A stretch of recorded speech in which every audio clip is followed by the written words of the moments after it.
大江讲一句台语有艺术。大江一句的观众朋友大家好，我是焦挂先。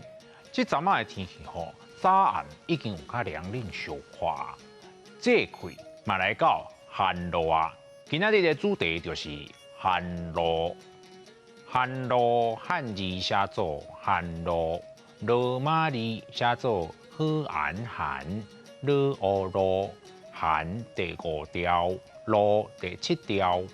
寒露差不多拢伫新历10月初8到初9迄卡刀。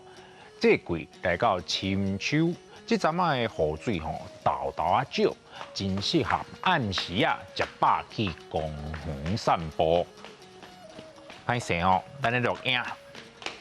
虽然你是同款炎热打扫，不过早暗会较凉冷啊，要困爱加被，较袂去寒着。寒露这个节气内底有一个较大的民俗节日，就是99重阳。旧历9月初9的重阳节，政府除了办一寡敬老活动了外，嘛有爬山、行勇行、放风吹的民俗活动会当参加。伫这个节气，天顶有真侪碧螺啊，南路莺会飞来，菊花嘛当咧大开。阮后生前几工有带我去看鸟啊，赏菊花，先煞放风吹，真快活。